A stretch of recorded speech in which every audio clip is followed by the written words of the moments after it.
We have developed, and as I told you, we have interacted with all these. So we know what is required. So if you have anybody interested, let us know. Yeah, in fact, we belong to an organization called Murshidabad Heritage Development Society, where we have asked all the heritage building located in Murshidabad, because that was the former capital of undivided Bengal. And we do every year a Murshidabad Heritage Festival. So, and which is in December, which is the time when most of the Europeans comes to Calcutta. And we serve the heritage food. In fact, we have compiled a book on the food which was getting forgotten, and restoring all the buildings. Most of the buildings are now getting converted into heritage hotels, and it's all, the whole experience is like traveling back in time. So both those things are being done. And a book by Marg has been published on Murshidabad, and several books have been published by the society itself to bring this awareness on the lost, the forgotten Murshidabad, which was the world's wealth capital actually. So it's not that there's not enough happening in India. Sitting in Calcutta also there is a lot happening besides what's happening in Gujarat and Rajasthan and Madhya Pradesh now waking up to revival of the heritage. So there's a lot happening. Pradeep will come here and talk. So there is a lot happening in India right as of now on building, reviving the heritage, and not only just built heritage, but also unbuilt heritage by preserving the culture and the books that we are trying to document history of different stories of families and lifestyle.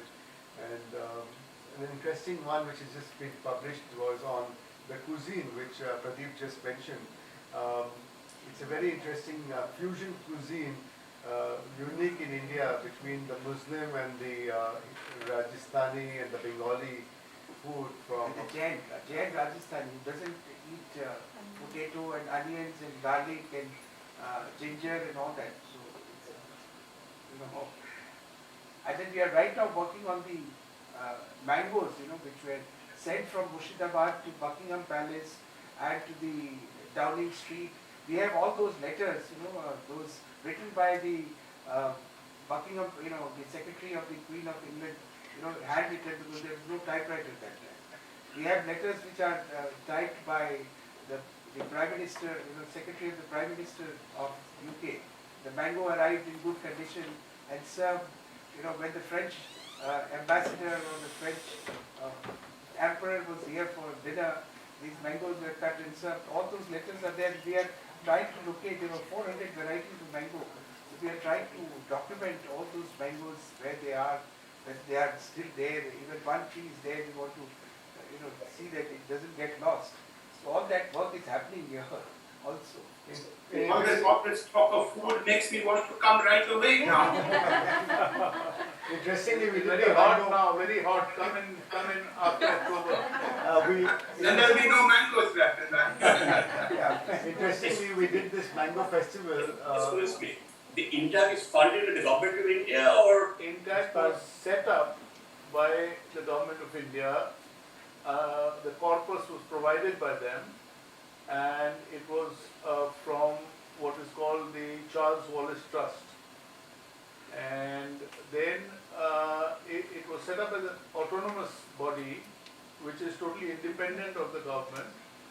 However, the government has some representation on its governing council. The members of the council are elected, so is the chairman. And even in the last budget, the government increased the corpus by about 100 crores and declared it a center of excellence because of the excellent work that has been going on through INTAC. So I beg your pardon? what is its relationship, formal relationship with the Archaeological Survey of India? Well, there is no formal relationship as such, but my good friend here, Dr. Mishra, who is the regional director, we work together not as competitors, because there is no competition now, we cannot compete with ASI, but we always seek their assistance and wherever we can provide them with any assistance, we are always available to them. I think you might like to say something. Yeah, we are working together with Intac, and Intac is always with us. They take our suggestions, they take so many helps from us. We also take so many helps from them. So we are working together in India. Dr. Misra, if you are the regional director of the Archaeological Survey of India, you must be an archaeologist by training. Yeah, I will just remind you, we have met when I was superintending archaeologist Bhopal Circle, and you had gone to my site there, Kothar. That's right. You were the one who told me that, Dr. Mishra, you don't tell as a Shunga period site, you call it as a Mauryan site. And after that I declared it as a Mauryan site, and now it is a Mauryan site. It is in 96, 97, if you remember. You had come in Madhya Pradesh, and That's you right, came that's to right. see me in my office in Bhopal. Why don't you go out to Khejuri and excavate the burial site? That's a big burial site. There must be some additional sites as well, modern site, British period site. But that should make a good beginning. Yeah, we can go for it. Which site? Khejuri. Oh, we can work out for that. But the Archaeological Survey of India can excavate Soali So on. near Surat. Yeah. We Well, will- let's talk to you, Mr. Yeah, we will take up.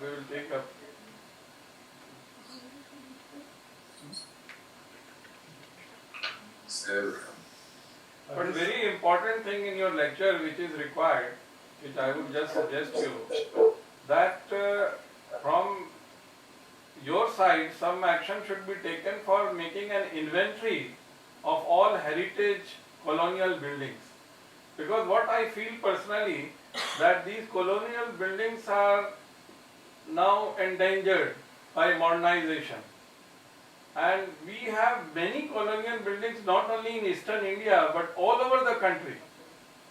The rest houses, the residences, Dark bungalows. the dark bungalows, all these colonial buildings are now either they are ruined or they are demolished, and new constructions have come out.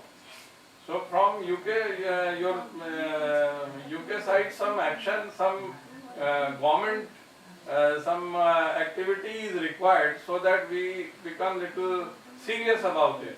And then at least we can publish one inventory that these were the buildings which were located in India during the British time, and they are of the colonial architecture and all. So some movement should be started. I don't think Archaeological Survey of India has got right now any plan like that. They are already having many works to do. So in this, if movement starts, then we can work on it. Even in Kolkata, The Archaeological Survey has got a section on medieval archaeology, if I remember correctly. what is that? So, medieval archaeology. Medieval archaeology. We have medieval archaeology. We have one. There is no theoretical difficulty in opening a small unit of modern archaeology or archaeology of modern period. Yeah. We have one building survey project that is only documenting the buildings all over the country, but it's not very active. That project is almost silent these days. Yeah, if I may come in here, Dr. Mishra, actually from our Beyond 400 project team, we have been trying just to do that, like initiating some interest from UK ends, as well as in India, of course, which you and your colleagues can help us with. So when we first discussed this whole thing with Professor Chakraborty, this thing cropped up in our mind that probably making, building awareness would be the first thing to do. So that, as you very rightly said, we could be a bit more serious about it. So we are trying to do that, and we would probably come back to you and seek your help in really establishing something on the ground on that factor. Yeah. As part of Beyond 400, what we can do is, let's say if you because this Beyond 400 project has been actually quite actively supported by the Prime Minister's office and Priti Patel's office with the Diaspora Champion for Indians in UK. If we get kind of some kind of request from, let's say you from India, we can forward it to them that look, this is a kind of inventory, and they have a lot of documents here in the UK and in the museums or in the archives here. So they can take it up as a small project here and provide you, okay, these are the lists which they can have quite easy access to, and then you can follow up. So we can do it as a kind of combined joined up project. Write to us and we forward it to the Prime Minister's office here, and let's see where it goes. I mean, because we are getting very good support from the Foreign Commonwealth office here, so that could be a way. অনির্বাণদা আপনি নিশার কাছে গিয়ে বলুন আপনার চেহারাটা দেখতে পাচ্ছি তুমি এদিকে চলে এসো। উনি যেটা বলছেন যে আমরা ফ্যাসিলিটেট করতে পারি, এক্সিকিউশনটা আমরা এখানে সহজে ফ্যাসিলিটেট করতে পারবো, কিন্তু আমাদের আপনাদের কাছ থেকেও কিছু হেল্প দরকার হবে, সেটাই আমরা তো রেডি আছি। না ঠিক আছে, অনির্বাণদাকে দেখতে পাচ্ছি। যেটা বলছিলাম, আপনারা যদি একটা এরকম আমাদের ফর্মালি একটা লেটার লেখেন, then we can forward it to the relevant departments here and see how we can take it forward. কারণ আমার মনে হয় they'll be very keen on this because that's something they are actually looking forward. kind of job combined project. And of course, এখানে তো professor Chakraborty এনারা তো আছেনই, এনারা তো সাপোর্ট করবেন। So let us see when we go from here. So that could be a way. Actually, your suggestion is very right, but I think Professor Chakravarti will be most useful for this. If he writes a letter to the Director General Archaeological Survey of India, the things will fastly move. So I request him to take up this, because his lecture was so nice today on these colonial British archaeology. We want to revive it. Otherwise, I think in 50 years, most of the things will be finished. We can see him thinking about it here. Yes. So the problem and solution both are here. So. So he can write a letter to the Director General and mentioning all these things, and I am sure something positive will come out. We can also write a letter, and the same way you can also write to Archaeological Survey of India. We can also write a letter. Team can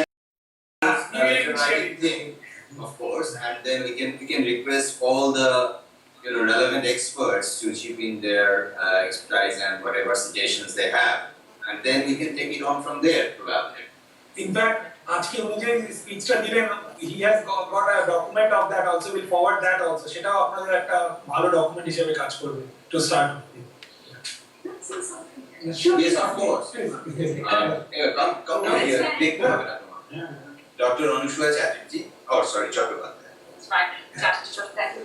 I just wanted to, following on from Dr. Professor Lippner said, he was talking of a elderly population who might be interested at the time. But I mean, for children growing up this country to know from an Indian diaspora, to know of the heritage they come from, if like Professor Chakraborty referred to the website, and if you have a website documenting this is how Indian history has come about, this is what happened, because they are taught a version of history which is very different from what you learn in India about the impact and role of the British connection.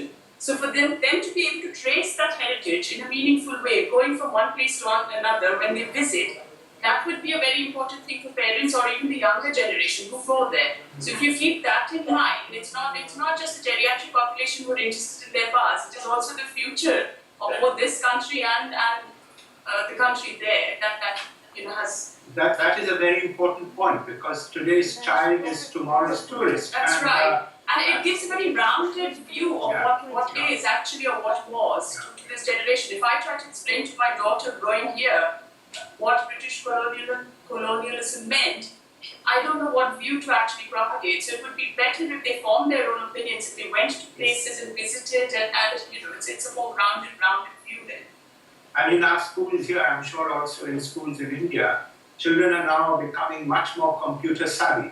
They are using the computer more and more for their educational process. So if you have something online, they can trace it, they can follow it, And of course, it does a great advantage to our children here too, to get a perspective on India, which has historical roots, which are very positive and appreciative of the two countries. Exactly. And Dr. Chakraborty cited an example as to how it's being execution so beautifully. I mean, it probably does work. So here we go. Just wanted to finish. I'd like to mention here that again Intact has a young Intact program as well, and it has a connection with schools in the UK through Lady Hamlin Trust, Okay. where we have in India given video cameras to children in schools in India, and they have an exchange program with schools in UK where children have also been given video cameras. We ask our children to prepare films on their perception of culture and heritage. They are uploaded on the sites of those schools and vice versa. So that kind of exchange is already taking place. If there is anything more we can do to help, we will be only too happy to participate with other schools in the UK who would want this kind of exchange.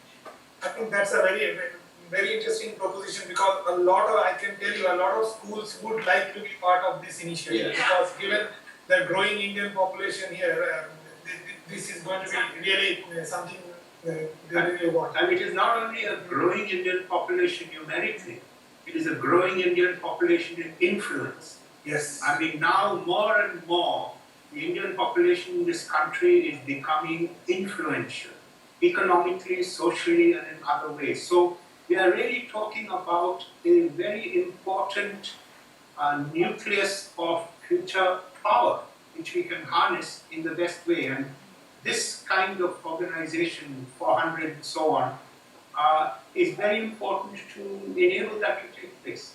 And it also gets rid of stereotypes on both sides. So that's very important, I think. That's very important. Actually, Victoria Memorial Calcutta should play an important role in the whole process. Victoria Memorial has got enough money.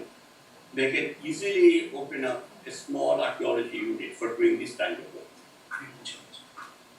See, I've taught Indian culture and religion at the University of Cambridge for the last 40 years. Most of my students are white British, and they are extremely interested in, and they're all youngsters. They have no conscious memory of the colonial past, personal memory, but they are extremely interested.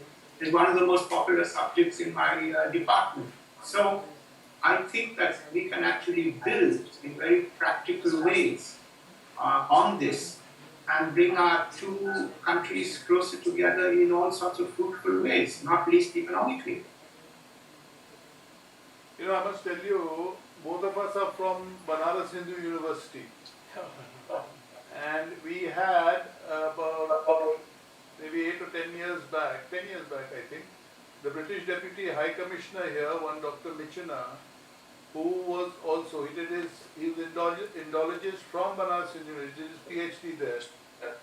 So I was talking to him and he mentioned what you said just now, that a lot of Britishers, white Britishers are taking a deep interest in Indian culture and heritage. Yeah. And I think we should capitalize on this. Yes. I think it is very important, and these are the organizations that make it possible.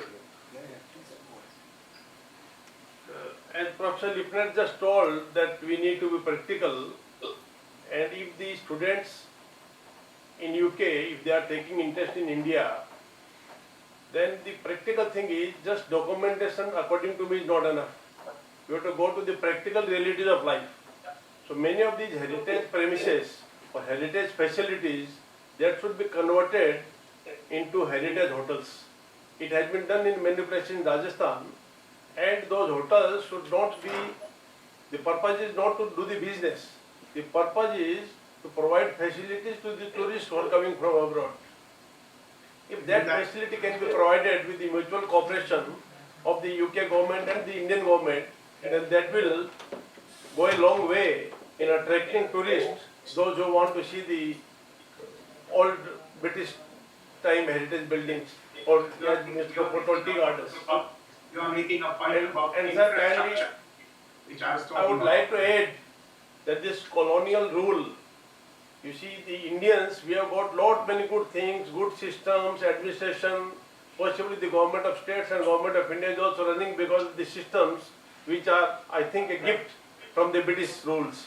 But at the same time, we can't ignore what happened in Amritsar when Dyer killed so many people. So how those bad memories can be I think repaired? those frankly are not going to be a problem because you have got a new generation of British people, younger people, who are ready to take all that on board. They are not defensive. They are here to acknowledge the historical past. Right. And they acknowledge the historical past, good, bad, and indifferent. So I know from my students, many of them, I mean, they regard me as an Indian, and they are right, but many of them are even more critical of their ancestors than I would think of being. So we don't have to worry about it. As long as we can put things across in a sensitive and objective manner, that will be fine. There is nothing to be apprehensive about that. Thank you. Thank you. Because in every colonial culture, a lot of bad things, some good things, some in the middle things have happened. And now this younger generation are quite ready to understand and accept that because intrinsically, as a fact, they all condemn the fact of colonialism. So we don't have to preach about that. All we have to do is say what happened and build upon the past in a positive way. And that is what 400 is for, because we are linked. And that link is a good thing. And we can build on it in a positive way. Professor Lipner, we run an institute called iLead and we have a media department, and our main focus is documenting on an electronic format all kinds of things which are of heritage value. You know, we are trying to document the communities, the buildings, the traditions, the craft, all kinds of things, and we are particularly documenting the British eras, whatever the historical things which are here, and we would like to partner with any institute or a university in UK to do some kind of a joint program, where the students from the two institutes can get engaged in a very, very constructive manner. There is a purpose for engagement. Purpose can be a joint project. For instance, we can make a film on East India Company. Part of the film can be shot in UK, part of the film can be shot in India, and the other parts where the East India Company influence was there. Or what Professor Chakravarti mentioned, the trade routes before the British rule or during the British, because 400 years there were also a lot of trade routes happening during the time the British arrived in India till they left India.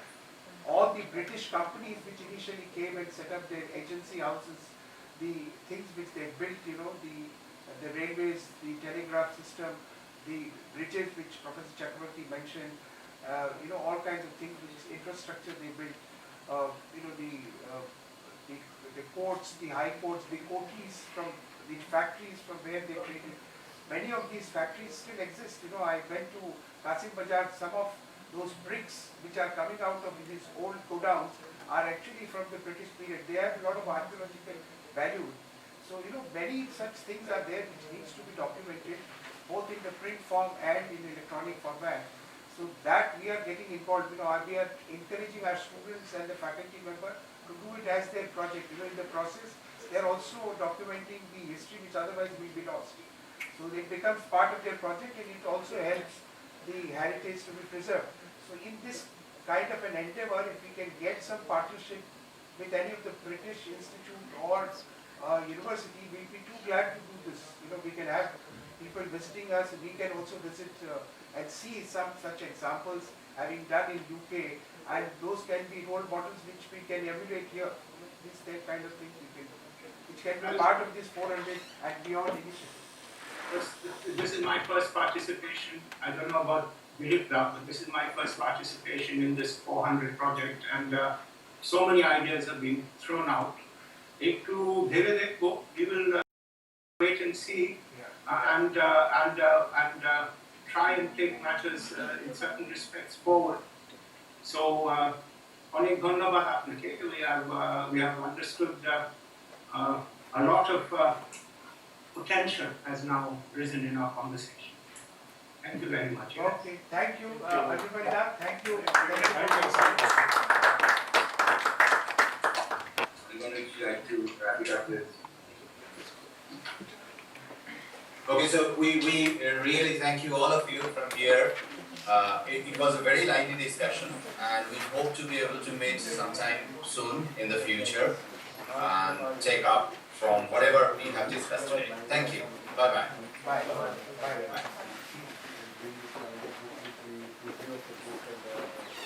Sir, please join us for some snacks.